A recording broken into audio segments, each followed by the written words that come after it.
तो हम लोगों ने 2007 पेपर 2 स्टार्ट किया था 2000, इसके हम लोगों ने क्वेश्चन नंबर 31 तक डिस्कस कर लिया है। अभी हम लोग क्वेश्चन नंबर 32 से कंटिन्यू करेंगे, ठीक है। तो क्वेश्चन नंबर 32 देखिए एक बारी। In question number 32 it's given alkali metals dissolves in liquid ammonia to give blue solution। ये आपको पता है अमोनेटेड इलेक्ट्रॉन्स की वजह से ऐसा होता है। कोई भी अल्कली मेटल अगर हम लेंगे तो अल्कली मेटल जो है वो अमोनेटेड इलेक्ट्रॉन्स बनाता है। तो अमोनिया के साथ इसका फॉर्म बनाएंगे तो ये MnH3 whole X plus plus electron के साथ अमोनिया सॉल्वेट करके अमोनेटेड इलेक्ट्रॉन्स बनेगा। ये X plus Y moles of ammonia के साथ क्लबिंग हो जाएगी और ये अमोनेटेड इलेक्ट्रॉन की वजह से ब्लू कलर आएगा। अमोनेटेड इलेक्ट्रॉन्स की वजह से ब्लू कलर आता है। This is a property of alkali metals. Then second statement is given alkali metal in liquid ammonia gives solvated species of type MsC whole X plus। ये भी correct हो गया, बट इसका करेक्ट एक्सप्लेनेशन नहीं हुआ। Correct explanation क्या होता अगर इसमें लिखा था अमोनेटेड इलेक्ट्रॉन्स बनते हैं। So colour is because of ammoniated electrons. So इसका आंसर बनेगा B, both statement correct. Colour is due to ammoniated electrons, right. उसके बाद नेक्स्ट क्वेश्चन देखो, क्वेश्चन नंबर 33। 33 में लिखा है glucose gives reddish brown precipitate with Fehling solution. तो glucose जो है आपका रिड्यूसिंग शुगर होता है, तो उसका मतलब है फेलिंग सॉल्यूशन के साथ पॉजिटिव टेस्ट देगा। तो फर्स्ट स्टेटमेंट इज करेक्ट। दूसरे स्टेटमेंट लिखा है reaction of glucose with Fehling solution gives CuO and gluconic acid. ये गलत हो गया। Cu2O बनता है, कॉपर 2 प्लस से कॉपर प्लस 1 फॉर्म बनती है फेलिंग सॉल्यूशन में। तो अगर इसका सॉल्यूशन लिखना है तो इट इज फेलिंग सॉल्यूशन जो होता है, जो फेलिंग सॉल्यूशन होता है, फेलिंग सॉल्यूशन में कॉपर 2 प्लस फॉर्म जो है वो कॉपर प्लस 1 फॉर्म में कन्वर्ट होती है। और जो भी रेडिश ब्राउन प्रेसिपिटेट आता है वो because of this copper plus 1 form होता है। तो रेडिश ब्राउन पीपीटी जो भी बनता है ये कॉपर प्लस 1 फॉर्म की वजह से होता है। और अगर कंपाउंड लिखना है तो Cu2 होता है। तो स्टेटमेंट 1 करेक्ट हो गया। अच्छा, ग्लूकोज जो है वो रिड्यूसिंग शुगर है, एल्डिहाइड ग्रुप है, उससे भी पता चल रहा है, अदरवाइज रिड्यूसिंग शुगर है। तो ये पॉजिटिव टेस्ट में फेलिंग सॉल्यूशन देगा। तो फर्स्ट स्टेटमेंट करेक्ट हो गया। सेकंड स्टेटमेंट रॉन्ग हो गया क्योंकि जो कंपाउंड बनेगा that will be Cu2। Copper plus 1 oxygen state में जाएगा, रिडक्शन होता है कॉपर 2 प्लस से कॉपर प्लस 1, तब फेलिंग सॉल्यूशन का टेस्ट पॉजिटिव आता है। तो इस केस में स्टेटमेंट 1 करेक्ट, 2 रॉन्ग हो गया। तो इसका आंसर लिखेंगे सी, ठीक। नेक्स्ट क्वेश्चन देखो, it's given molecules that are not superimposable on their mirror images are chiral। तो ये ठीक हो गया। And all chiral molecules have chiral centers, ये इनकरेक्ट हो गया। तो किसी भी मॉलिक्यूल की मिरर इमेज अगर उसके ऊपर नॉन सुपर इम्पोजेबल होगी तो वो तो कायरल होगा। तो स्टेटमेंट 1 तो करेक्ट हो गया। बट कायरल मॉलिक्यूल के लिए कायरल सेंटर होना जरूरी नहीं है। आप एल्डीन्स का एग्जांपल देख लो। अगर हम ये मॉलिक्यूल लिखते हैं, इसमें ये CH3 लिखा, CH, ये CH3H, ये मॉलिक्यूल तो कायरल है। ये मॉलिक्यूल तो देखो कायरल है but have no chiral centre. तो कायरल होने के लिए कायरल सेंटर होना या नहीं होना दोनों से फर्क नहीं पड़ता है। कायरल सेंटर प्रेजेंट हो तो भी मॉलिक्यूल कायरल नॉन कायरल बना सकता है, और कायरल सेंटर ना हो तो भी मॉलिक्यूल कायरल हो सकता है। तो कायरल सेंटर की प्रेजेंस या एब्सेंस से कुछ नहीं पता चलता। केवल एक केस फिक्स होता है कि अगर किसी मॉलिक्यूल के पास केवल एक कायरल सेंटर है तो वो ऑप्टिकली एक्टिव जरूर होगा। तो मॉलिक्यूल कायरल है but have no chiral centre. और ऐसे बहुत सारे एग्जांपल्स आपने ऑप्टिकल आइसोटोप पढ़ा हुआ है। तो उसका स्टेटमेंट 1 करेक्ट हो गया और 2 रॉन्ग हो गया। तो उसका आंसर जो है वो हो जाएगा सी अगेन, ठीक। Non super impossible mirror image होगी तो ऑप्टिकली एक्टिव जरूर होगा। Then comes question number 35। 35 में लिखा है band gap in germanium is small. आप जानते हो जर्मेनियम जो होता है वो आपका सेमी कंडक्टिंग मटेरियल है। Germanium is semi conducting material. Germanium जो है वो सेमी कंडक्टर होगा। तो सेमी कंडक्टर के बीच में जो बैंड गैप होता है वो कम होता है। कंडक्टर्स में गैप बहुत खत्म ही होता है, ओवरलैपिंग जोन होता है। और नॉन कंडक्टर्स में बहुत बड़ा गैप होता है। बैंड गैप जो होता है वो सेमी कंडक्टर्स के केस में स्मॉल गैप होता है। तो सेमी कंडक्टर्स में स्मॉल बैंड गैप होगा, ठीक है। अगले पॉइंट में लिखा है energy spread for each germanium atomic energy level is infinitely small. ये भी ठीक है। तो जो जर्मेनियम की एटॉमिक एनर्जी लेवल स्प्रेडिंग है वो बहुत छोटे रीजन में होगा क्योंकि सेमी कंडक्टिंग बिहेवियर है। मतलब जब आप टेम्परेचर हायर करोगे तो electron valence band conduction band valence band से कंडक्शन बैंड में स्विच हो जाएगा, और जब तक आप टेम्परेचर नहीं दोगे तब तक वो शिफ्ट नहीं हो पाएगा। So energy spread of each germanium atomic energy level is infinitely small. ये भी ठीक हो गया, तो बोथ स्टेटमेंट करेक्ट हो गया। करेक्ट एक्सप्लेनेशन नहीं हुआ क्योंकि करेक्ट एक्सप्लेनेशन के लिए मेंशन करना चाहिए था कि जो जर्मेनियम है वो सेमी कंडक्टिंग बिहेवियर फॉलो कर रहा है क्या। आपको बताना चाहिए था वैलेंस बैंड और कंडक्शन बैंड के बीच में गैप कम, ऐसा कुछ इन्फॉर्मेशन होता तो करेक्ट एक्सप्लेनेशन लिखते। अभी बोथ स्टेटमेंट करेक्ट का केस हुआ, उसका आंसर जो है बी लिखेंगे। ठीक है, ओके। नाउ क्वेश्चन नंबर 36 में लिखा है among the following identify the correct statements which even chloride ion is oxidized by oxygen. Chloride ion oxidized by oxygen. तो ये ठीक नहीं हुआ क्योंकि फ्लोरीन क्लोरीन ब्रोमीन आयोडीन जो है वो ऑक्सीडाइजिंग एजेंट्स होते हैं, और उसमें क्लोराइड आयन जो है वो आसानी से ऑक्सीजन से ऑक्सीडाइज नहीं होगा। ठीक है, इसका लिखा है Fe2+ इज ऑक्सीडाइज्ड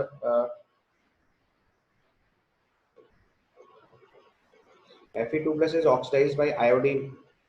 इसमें भी सेम प्रॉब्लम हुआ क्योंकि Fe2+ से Fe3+ ले जाएंगे तो आयोडीन का फर्दर ऑक्सीडेशन डिक्रीज करना चाहिए था। तो आयोडीन को हम लोग डायरेक्टली ऑक्सीडाइजिंग एजेंट नहीं कंसीडर करते Fe2+ के। फिर लिखा है iodide ion is oxidised by chlorine. ये पॉसिबल है क्योंकि chlorine is stronger oxidising agent than iodine, and Mn2+ is oxidised by chlorine. ये भी रेयरली पॉसिबल है। तो करेक्ट स्टेटमेंट इसके हिसाब से सी बन जाएगा। इसमें I- को Cl2 से ऑक्सीडाइज करा के Cl- और I2 बना सकते हैं। ये ऑक्सीजन स्टेट -1 से 0 गया, ये 0 से -1 गया। ये प्रोसेस आपका ऑक्सीडेशन। इसका लॉजिक लिखेंगे तो उसका लॉजिक हो गया chlorine is stronger oxidizing agent than iodine. Stronger oxidizing agent than iodine. Halogens के केस में down the group oxidising power कम होती चली जाती है, तो क्लोरीन जो है वो आयोडीन को ऑक्सीडाइज करा सकता है। बाकी सब्सटेंसेस के ऑक्सीडेशन डाउटफुल है। ठीक है, उसके बाद आइए 37 में। 37 लिखा है Fe3+ is unstable while and Mn3+ is not stable in acid solution because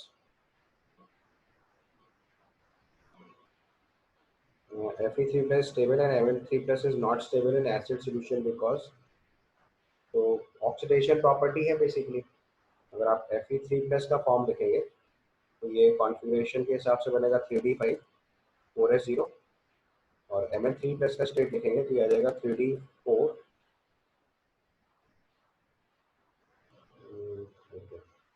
Mn3+ अगर लिखेंगे हम लोग तो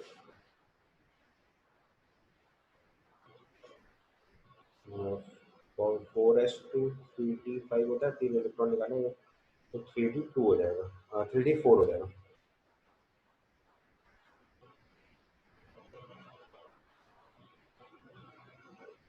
ठीक है, ये बात समझ में आई। अच्छा, अब आपको मैंगनीज के केस में पता है कि Mn3+ फॉर्म जो है वो ज़्यादा स्टेबल नहीं होती मैंगनीज के केस में। डी ब्लॉक में आपको इस चीज़ के बारे में बताया था मैंने पहले। तो जो Mn3+ फॉर्म होता है वो आसानी से Mn2+ फॉर्म में कन्वर्ट होता है। तो Mn3+ का ऑक्सीडाइजिंग बिहेवियर होता है, याद है आपको डी ब्लॉक के केस में पढ़ाया था। Mn3+ में 3d4 कॉन्फ़िगरेशन हो गया। तो जो Mn3+ होता है इसकी प्रॉपर्टी जो है वो ऑक्सीडाइजिंग होती है। क्यों ऑक्सीडाइजिंग होती है? क्योंकि जैसे ही Mn3+ फॉर्म Mn2+ फॉर्म में कन्वर्ट होगा तो ये D5 कॉन्फ़िगरेशन अचीव करके स्टेबलाइज कर जाएगा। तो अगर Mn2+ में कन्वर्ट होगा तो 3d5 हो जाएगा और इसकी एक्स्ट्रा स्टेबिलिटी आएगी। तो जहाँ तक Mn3+ फॉर्म Mn2+ फॉर्म में जाएगा, तो अगर एसिडिक सॉल्यूशन है तो वो क्या करेगा? अगर ये सब्सटेंस कुछ रिड्यूस हुआ है तो दूसरे सब्सटेंस को ऑक्सीडाइज कराएगा। तो ऑक्सीडेशन किसका होगा? वाटर से ऑक्सीजन को, तो रिएक्शन बनेगी Mn3 प्लस वाटर अगर लिया आपने एक्वा सोल्यूशन में, ये Mn2 प्लस में कन्वर्ट हो जाएगा और ये ऑक्सीजन में कन्वर्ट हो जाएगा। ये प्रोसेस देखिए रिडक्शन का है और ये प्रोसेस देखिए ऑक्सीडेशन का है। तो ऑक्सीजन स्टेट -2 से 0 जा रही है और ये +3 से +2 आ रहा है, तो ये रेडॉक्स रिएक्शन वर्कआउट कर जाएगी, तो उसका आंसर जो है वो डी हो जाएगा। समझ में आई बात? उसका आंसर अगर लिखेंगे तो डी हो जाएगा। समझ गया ना कॉन्सेप्ट? Fe3+ और Mn3+ के कॉन्फ़िगरेशन से देखेंगे तो Mn3+ आप लोगों को दोनों कॉन्सेप्ट बताया था अगर डी ब्लॉक या तो क्रोमियम 3+ और Mn3+ कंपेयर करते हैं, दोनों के D4 कॉन्फ़िगरेशन होते हैं। क्रोमियम 2+ जो होता है उसका रिड्यूसिंग बिहेवियर होता है, और Mn3+ होता है उसका ऑक्सीडाइजिंग बिहेवियर होता है। एक में T2G3 कॉन्फ़िगरेशन स्टेबलाइज करता है, एक में D5 कॉन्फ़िगरेशन स्टेबलाइज करता है। तो Mn3+ Mn2+ में कन्वर्ट होकर D5 कॉन्फ़िगरेशन अचीव करके मोर स्टेबिलिटी गेन करता है। ठीक है, तो मैंगनीज का स्टेबल ऑक्सीजन स्टेट +2 होता है, देन +3। इसमें +3 के अंदर जो है वो ऑक्सीडेशन प्रॉपर्टी होती है, +3 रिड्यूस होकर +2 फॉर्म में आएगा और वाटर को ऑक्सीडाइज करके ऑक्सीजन में ले जाएगा। ठीक, इसके बाद आइए क्वेश्चन नंबर 38। 38 में लिखा है sodium fusion extract obtained from aniline on treatment with Fe2+ sulfate and H2SO4 in presence of air gives a Prussian blue precipitate. The blue color is due to the formation of, तो nitrogen का test हुआ, तो nitrogen के test में आपको पता है कि जब हम सोडियम एक्सट्रैक्ट फॉर्म करते हैं तो जो सोडियम एक्सट्रैक्ट बनता है उसमें सोडियम, कार्बन और नाइट्रोजन रिएक्ट करके सोडियम साइनाइड बनाता है पहले।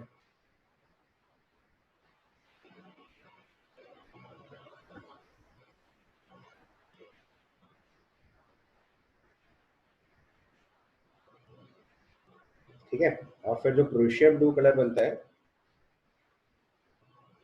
That is due to ferric ferrocyanide, क्योंकि आपने एयर ले रखा है तो फर्दर ऑक्सीडेशन पॉसिबल है। तो sodium extract obtained from the aniline is treated with Fe2+ sulphate, तो इसकी फेरस सल्फेट के साथ रिएक्शन कराएंगे तो पहले Na4FeCl6 फॉर्म करेगा और फिर एयर से इसको ऑक्सीडाइज करा देंगे तो फेरिक फेरोसाइनाइड फॉर्म हो जाएगा। तो Fe3+ आयन जो है तो इस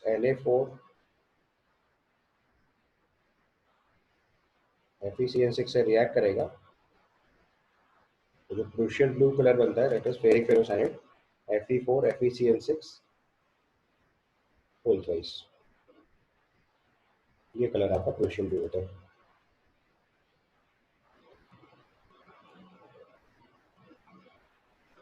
तो उसका आंसर जो हो जाएगा ए हो जाएगा। ठीक, क्लियर है ना? समझ में आ गया? सोडियम एक्सट्रैक्ट फॉर्म करेंगे पहले, सोडियम एक्सट्रैक्ट में नाइट्रोजन कार्बन की वजह से साइनाइड बनेगा और फिर उसका Fe3+ से रिएक्ट करा के फेरिक फेरोसाइनाइड बनाते हैं, प्रूशियन ब्लू कलर। ठीक, then comes to question number 39। 39 लिखा which of the following reagent is used in the above reaction.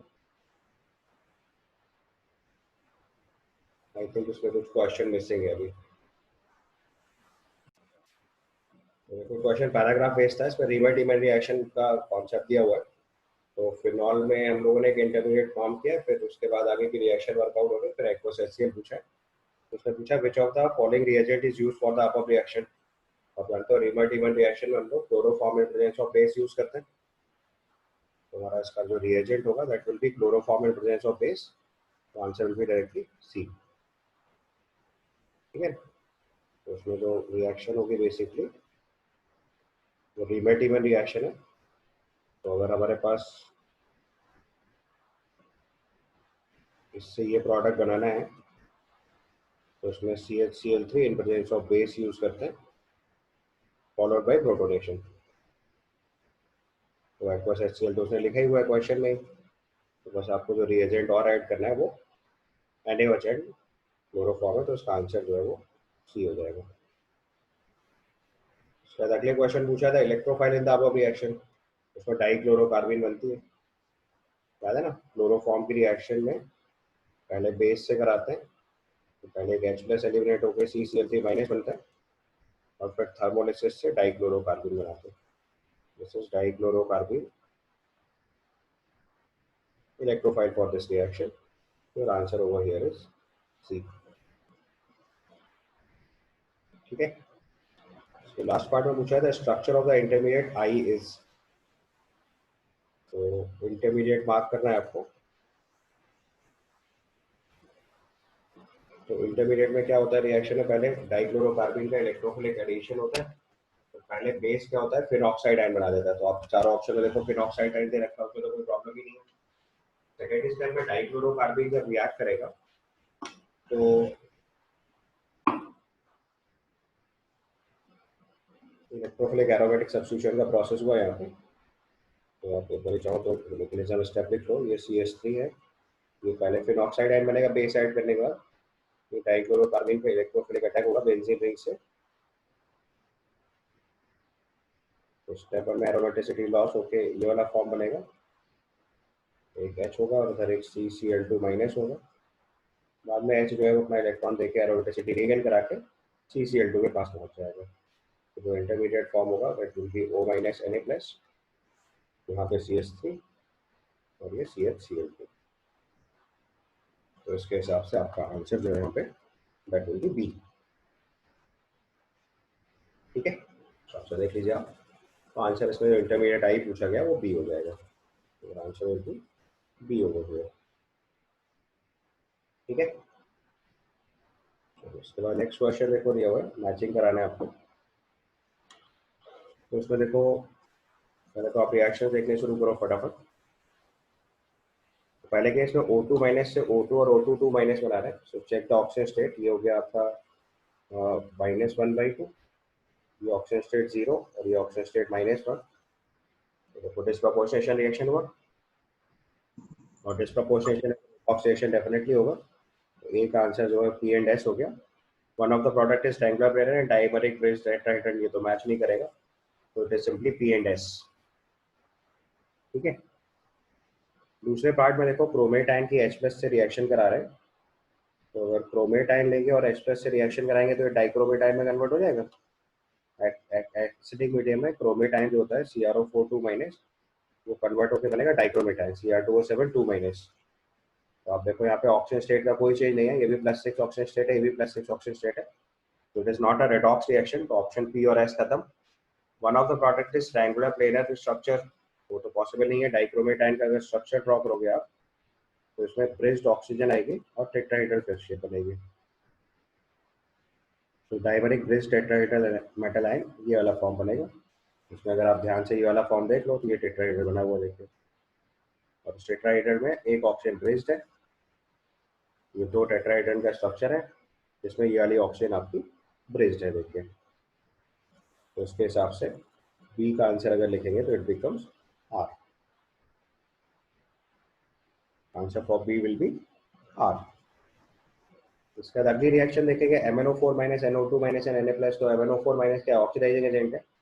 तो in that reaction it will form product Mn2+. अगर redox reaction है तो MnO4- की reaction NO2- से करा रहे हैं. तो NO2- को ऑक्सीडाइज करा के NO3- में कन्वर्ट कर देगा और MnO4- जो है रिड्यूस होकर Mn2+ फॉर्म में आएगा. तो it is a redox reaction first. और इसमें साथ में जो नाइट्रेट आयन बन रहा है उसका स्ट्रक्चर अगर ड्रॉ कर देंगे आप तो this is sp2 triangular planar. So one of the product is triangular planar. तो उसमें Q आंसर बन जाएगा और ये रेडॉक्स रिएक्शन है. तो answer will B P and Q. For option C it will B P and Q. And the last option is given nitrate ion का reaction H2SO4 से करा रहे हैं Fe2+ के केस में. तो अब नाइट्रेट आयन ऑक्सीडाइजिंग एजेंट है तो वो रिड्यूस होकर NO2 में जाएगा और Fe2+ को ऑक्सीडाइज करा के Fe3+ फॉर्म में ले जाएंगे. Fe2+ को ऑक्सीडाइज करा के Fe3+ फॉर्म में ले जाएंगे. तो तीसरी रिएक्शन अगर लिख रहे हैं हम लोग तो रिएक्शन विल बी NO3- जो है वो H+ या H2SO4 के साथ Fe2+ की रिएक्शन है. तो इट्स अ रेडॉक्स रिएक्शन है. Fe2+ ऑक्सीडाइज होकर Fe3+ और NO3- रिड्यूस होकर NO2-. ये ऑक्सीजन स्टेट +5 से +4 रिडक्शन और ये +2 से +3 ऑक्सीडेशन. तो ये रेडॉक्स रिएक्शन हो गई. और जो NO2 होगा ये ट्रायंगुलर प्लेनर फॉर्म नहीं बनेगा. तो इसमें एक अनपेयर्ड इलेक्ट्रॉन होता है. तो it will be like this. उसकी शेप को ट्रायंगुलर प्लेनर नहीं लिखा जा सकता, बेंट लिख सकते हैं. तो इसका आंसर केवल P बचेगा. तो for P if you write the answer it will be simply P. समझ गया पूरा क्वेश्चन? पहले इक्वेशन में देखो सुपर ऑक्साइड आयन से ऑक्सीजन और पर ऑक्साइड आयन बनाना, जो डिस्प्रपोर्शन। क्रोमेट आयन से डाइक्रोमेट आयन बन रहा है, तो no redox reaction, oxygen state same है, केवल ब्रिज टेट्राहेड्रल स्ट्रक्चर बन रहा है। MnO4 माइनस का NO2 बनने से रेडॉक्स चेंज है, NO3 माइनस से Fe2 प्लस का भी रेडॉक्स चेंज है, और अलग अलग जो स्ट्रक्चर्स बन रहे थे तो साथ साथ मैंने फिर नोट कर दिया। ठीक है, क्लियर? आंसर एक बार वेरीफाई कर लीजिएगा। आगे चलते हैं। Next question given, match the following combinations. इसमें देखो हमारे पास एक एल्डिहाइड है C6H5CHO, और दूसरा कंपाउंड है CH3C triple bond CH, Cn minus और I माइनस, ये कंपाउंड है। और दूसरी साइड में लिखा है गिव्स प्रेसिपिटेट में 2,4 डाइनाइट्रोफिनाइल हाइड्रोजन, तो ये एल्डिहाइड ग्रुप का टेस्ट होता है, या कार्बोनाइल ग्रुप का टेस्ट होता है। Gives precipitate with silver nitrate, तो सिल्वर कंपाउंड जहां जहां पे भी प्रेसिपिटेट हो सकते हैं वो सब चेक करने। न्यूक्लियोफाइल पूछा है और इन्वॉल्व्स इन साइनोहाइड्रिन फॉर्मेशन है, तो वन बाय वन चेक करते हैं। सबसे पहले C6H5CHO चेक करेंगे, ये बेंजल्डिहाइड है, तो ये 2,4 DNPS टेस्ट परफॉर्म करेगा। तो पहले ऑप्शन से अगर स्टार्ट करें हम लोग लिखना, तो फर्स्ट वन है C6H5CHO, ये 2,4 DNP टेस्ट परफॉर्म करेगा, ऑरेंज कलर प्रेसिपिटेट जनरेट करेगा अगर पूरी रिएक्शन लिखनी है तो। और उसमें लिखा है involves in the cyanohydrin formation, तो अगर C6H5CHO पे Cn माइनस का न्यूक्लियोफिलिक अटैक करा दे, तो ये C6H5 CHOH और Cn फॉर्म करेगा। This is your cyanohydrin.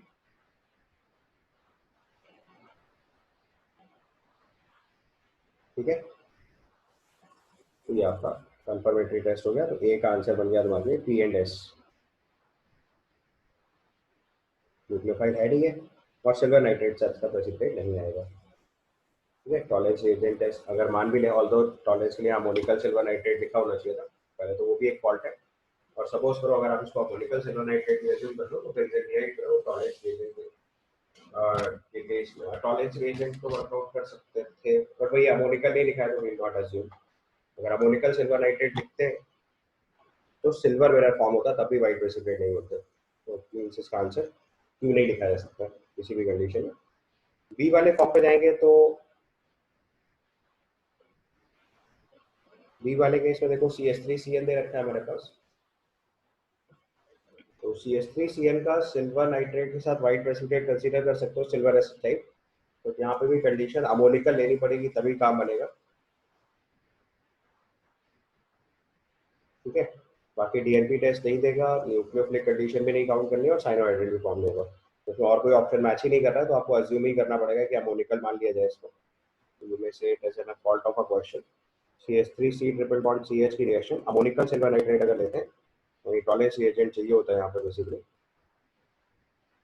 Ammoniacal silver nitrate चाहिए होगा, तो ये सिल्वर एस्ट्राइड बन जाएगा, इसकी वजह से व्हाइट प्रेसिपिटेट आ जाएगा।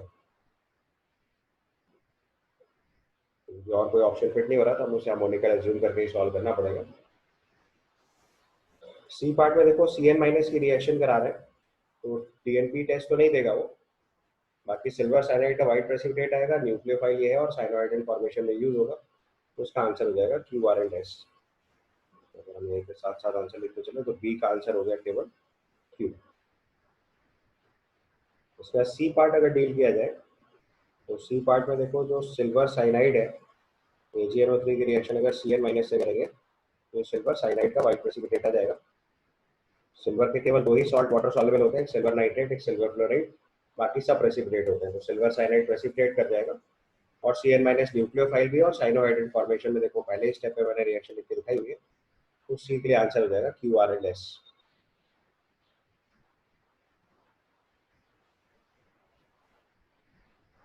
And the last process that is iodide ion, iodide ion जो है सिल्वर नाइट्रेट के साथ प्रेसिपिटेट देगा, उसमें व्हाइट नहीं लिखा हुआ है तो केवल प्रेसिपिटेट कंसीडर करना है, तो येलो प्रेसिपिटेट बनेगा और ये न्यूक्लियोफिलिक नेचर होगा। तो लास्ट ऑप्शन बस एक और चेक कर लीजिए, D option for iodide ion. Iodide ion की रिएक्शन सिल्वर नाइट्रेट से होगी, तो सिल्वर आयोडाइड का येलो प्रेसिपिटेट बनेगा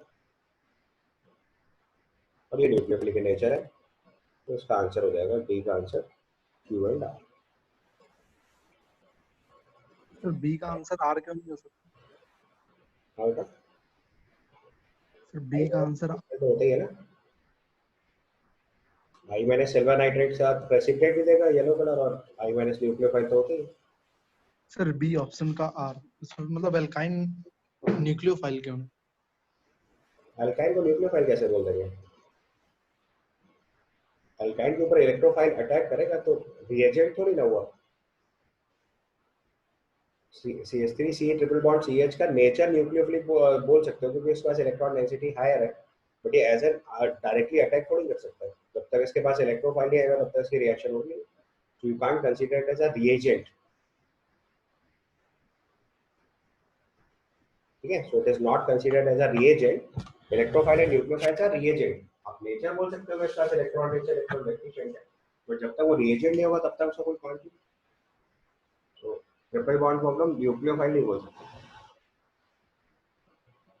ठीक है, और इसमें gives precipitate with silver nitrate, उसमें भी आपको एक बात कंसीडर करनी पड़ेगी कि अमोनिकल फॉर्म होगी, तभी ऐसा होता है। ठीक है, चलो उसके बाद now the last question given simple cubic face centred cubic दे रखा है। तो simple cubic and face centred cubic जो दो है, ये दोनों क्या है कि क्यूबिकल अरेंजमेंट के केसेस है। उसमें ए बी सी बराबर होता है और अल्फा बीटा गामा इक्वल होता है। ठीक है, और belongs to the same crystal system, क्योंकि दोनों क्यूबिक है। तो एक आंसर पी एंड एस हो गया। टू क्रिस्टल सिस्टम है नहीं, और crystallographic have only two crystallographic angles 90 degree, तो गलत हो गया, क्योंकि इसमें सारे क्रिस्टलोग्राफिक एंगल्स 90 डिग्री होंगे। तो अगर इसका आंसर सीधे सीधे मार्क किया जाए तो एक आंसर हो गया हमारे लिए पी एंड एस, क्योंकि जो क्यूबिक फॉर्म होती है उसके लिए alpha equal to beta equal to gamma equal to 90 degree होता है, और A equal to B equal to C होता है। ठीक है, second one is given cubic and rhombohedral. तो क्यूबिक और रोम्बोहेड्रल दो अलग अलग क्रिस्टल क्लास हो गए। Cubic and rhombohedral are two different crystal classes, और क्यूबिक एंड रोम्बोहेड्रल दोनों में A equal to B equal to C, alpha equal to beta equal to gamma वाली कंडीशन बैठ जाएगी। तो क्यूबिक तो मैंने लिख दिया, अगर यहाँ पे रोम्बोहेड्रल भी लिखा जाए साथ में, तो right rhombohedral at the same time.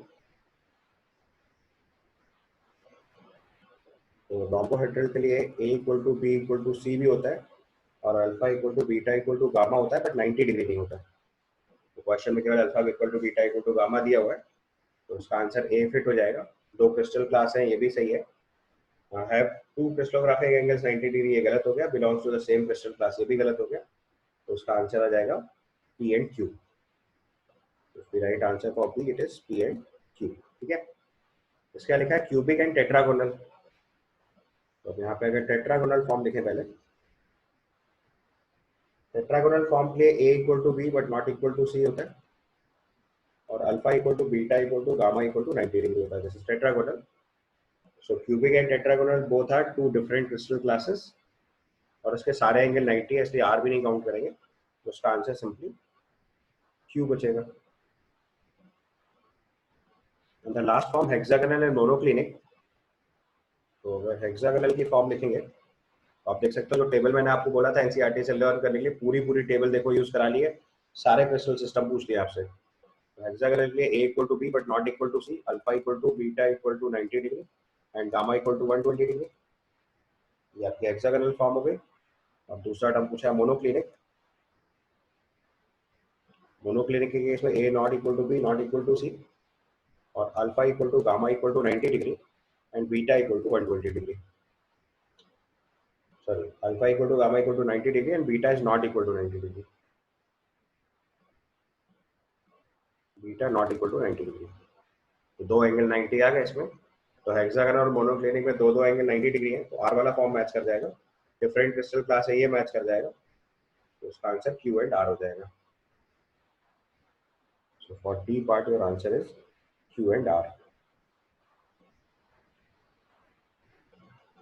Clear? तो क्वेश्चन थोड़े केयरफुली करना है, इसलिए मैं आपको एग्जैक्ट पेपर करा रहा हूँ, क्योंकि जो 40 ईयर वाली बुक है ना, वो क्या करता है, क्वेश्चंस को एडिट कर देते हैं। जो उसकी मेन थीम होती है क्वेश्चन का, जो डिफिकल्ट सेक्शन होता है, वो नॉर्मली एलिमिनेट करा देते हैं। अभी रिसेंट पेपर्स के साथ तो ऐसा नहीं कर पाते, बट पुराने पेपर्स के साथ उन्होंने ऐसा बहुत किया हुआ है। उसमें क्वेश्चंस को ओरिजिनल सोर्स से करना बहुत जरूरी है, कि आपका पूरा पेपर कंप्लीट हो गया है। ठीक है,